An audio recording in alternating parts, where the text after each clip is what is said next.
Hello, dear student. Welcome today online class subject geography में Ajay sir.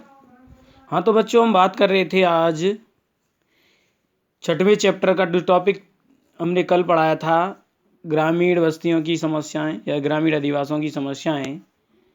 और निवास स्थान के आधार पर अधिवास जो होते हैं वो दो प्रकार के होते हैं, एक तो ग्रामीण और एक नगरीय। तो हमने ग्रामीणों के बारे में बता दिया था, आज हम बात करेंगे नगरीय अधिवास की। तो देखिए बच्चों कि नगरीय अधिवास होता क्या है।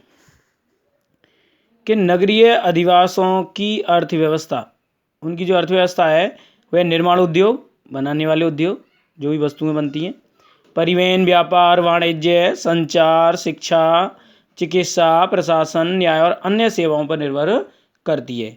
दूसरे शब्दों में अगर बात करें तो नगरीय अर्थव्यवस्था द्वितीयक, तृतीयक, चतुर्थक और पंचम व्यवसायों पर निर्भर करती है। जबकि अगर यहीं पर ग्रामीण अधिवासों की बात करें तो ग्रामीण अधिवासों की जो अर्थव्यवस्था होती है वो प्राथमिक व्यवसायों पर निर्भर करती है। नगरीय अधिवासों की निम्न विशेषताएं होती हैं। सबसे पहली विशेषता है उच्च जनसंख्या घनत्व। कि नगरीय अधिवासों में क्या है, जनसंख्या अधिक पाई जाती है, घनत्व अधिक पाया जाता है।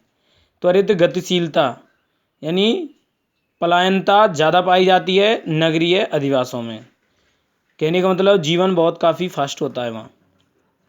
पक्की सड़कें व पक्के मकान होते हैं, तीसरी विशेषता यही है, पक्के मकान और पक्की सड़कें होती हैं। चौथी विशेषता है नगरीय अधिवासों की कि रोजगार की उपलब्धता।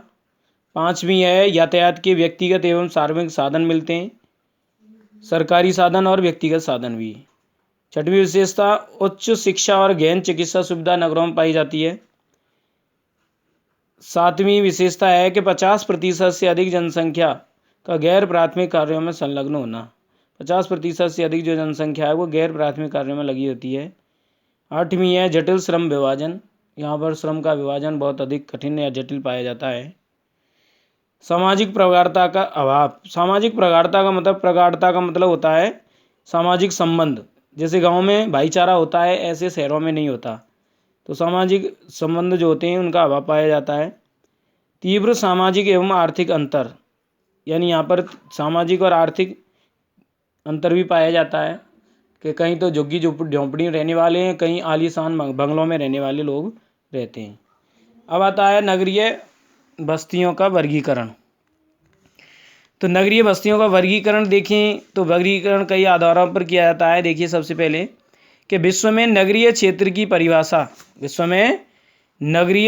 की परिभाषा एक देश से दूसरे देश में भिन्न होती है। कैसी है? भिन्न है।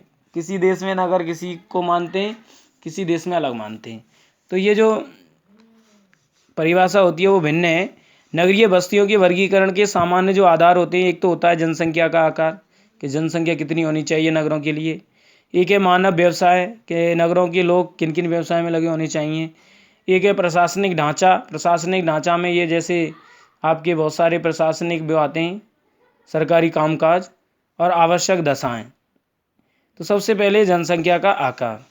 देखिए जनसंख्या के आकार की बात करें तो अधिकांश देशों में नगरीय क्षेत्र को परिभाषित करने के लिए जनसंख्या आकार को प्रमुख माना गया है।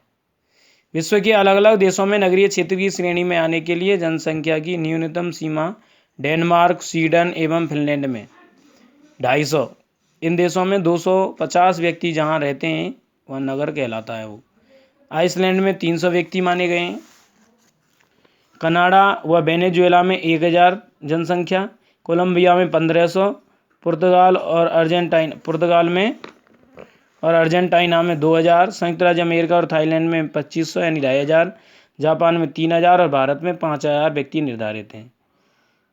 भारत में 5000 जनसंख्या के अतिरिक्त जो भारत का मापदंड है नगर बनाने का, नगर मानने का, तो 5000 जनसंख्या के अतिरिक्त जनसंख्या घनत्व भी 400 व्यक्ति प्रति वर्ग किलोमीटर होना चाहिए। यानी 5000 जनसंख्या तो है ही है, लेकिन वर्ग किलोमीटर 400 व्यक्ति प्रति वर्ग किलोमीटर होना चाहिए।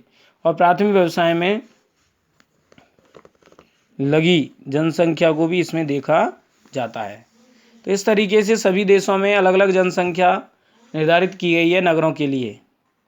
दूसरा है व्यावसायिक संरचना। व्यवसाय के आधार पर नगरों का वर्गीकरण किस तरीके से किया जाता है कि देखिए, नगरीय बस्ती के लिए जनसंख्या के आधार के अतिरिक्त जैसे इटली जैसे कुछ देश हैं, उनमें 50% से अधिक जनसंख्या, यानी नगरों में रहने वाली जो जनसंख्या है उसकी 50% से अधिक जनसंख्या गैर कृषि कार्यों में संलग्न होनी चाहिए, यानी प्राथमिक व्यवसायों में नहीं होनी चाहिए।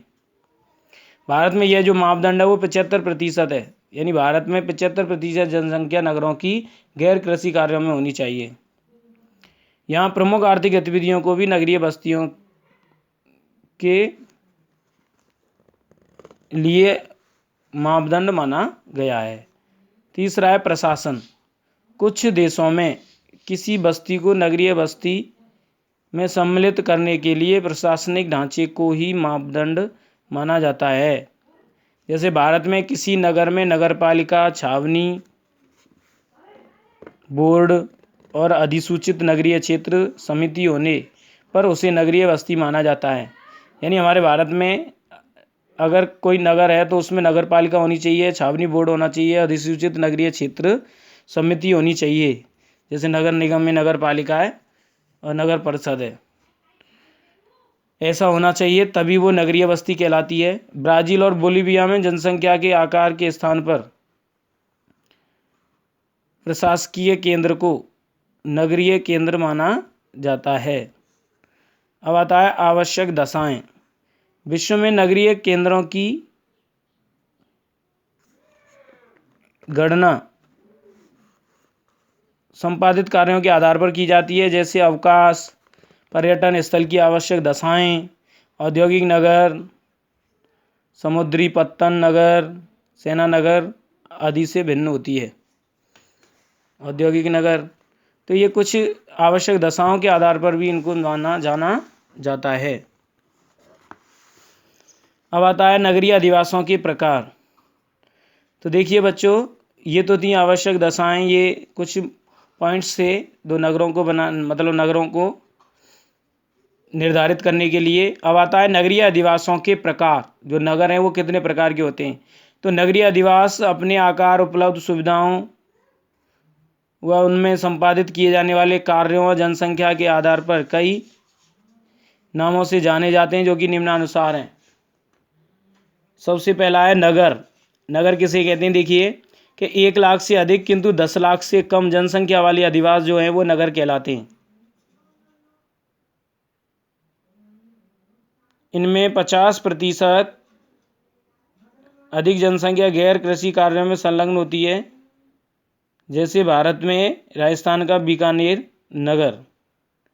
महानगर 10 लाख से अधिक जनसंख्या वाले अधिवासों को महानगर कहा जाता है।